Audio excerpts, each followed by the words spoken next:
Andrew S. Feldman, white-collar defense attorney representing healthcare providers and healthcare sales and marketing professionals nationwide. Up until 10 years ago, nobody was drinking old fashions or Palomas. Nobody was selecting their bourbon and saying, hey, I want Woodford, not Bullet. Nope, that just didn't happen. And certainly no white guy even knew what a Paloma was. But tragically, it happened. Now they're asking for a specific type of mezcal, and even a specific type of grapefruit juice. The grapefruit soda is just not gonna cut it anymore. And that wasn't the only thing that wasn't happening 10 years ago. In fact, 10 years ago, the government was not prosecuting sales and marketing professionals for receiving compensation which was based on a percentage of collections. They just were not. So just as nobody from the Midwest was asking for Palomas or tequilas and soda, oh boy, no AUSA was thinking to himself, I'm gonna get these marketers. They said they were employees, but they are really 1099s, and I'm gonna get them because even though these 1099s were paid identically to the marketers, I'm gonna get them because they were getting paid a percentage. I am really gonna clean up the Medicare fraud in the United States if we start locking up sales and marketing professionals for, wait for it, receiving percentage-based compensation. Nobody ever said that. Or if they did, it's just sad.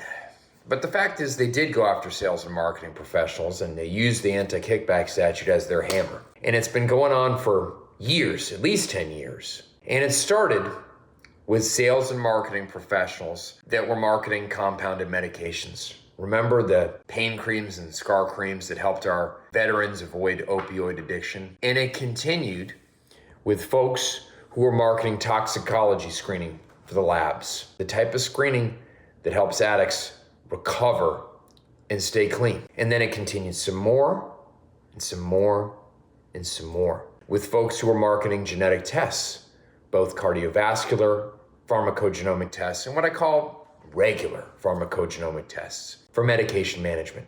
Tests that can, wait for it, save lives. And now it's moved into COVID testing. Again, tests that can save lives and going after the companies that set up tents and then we're supposedly getting paid to refer those COVID specimens to labs. I can't speak for them all, and I won't, because quite frankly, there were some, and there are some bad actors, but I'll say this, and pretty pleased with sugar on top. Listen, there is no such thing as kickbacks for marketing a product, a service, a drug, a test. That's not a real thing. Despite this, though, the government says through their repeated indictments, you cannot get paid kickbacks for marketing because percentage-based compensation hurts competition and poses a real risk of overutilization. Overutilization. Does it? What if the service prevents death, like PGX or COVID testing? What if it keeps addicts off the street and addicts from relapsing, like toxicology screening? Is that overutilization? Of course not. The only true overutilization, I can barely say it, is the consistent and twisted application of the anti-kickback statute to prosecute marketing professionals. When a sales and marketing professional, especially a skilled professional with years of industry experience, is getting paid a percentage of collections for educating a provider about a product, whether it's a test, whether it's a drug, whether it's a service, that is not a crime. It's just not. And it's certainly not a violation of the anti-kickback statute. At worst, any violation of the anti-kickback statute occurs when someone is paid to unduly influence, let me say that again, when someone is paid to unduly influence a patient's selection of healthcare services. The great news is at least two courts of appeals agree, the Fifth Circuit and the Seventh Circuit, and it looks like the 11th Circuit potentially agrees as well. I will tell you exactly how and why they agree next time during part 2.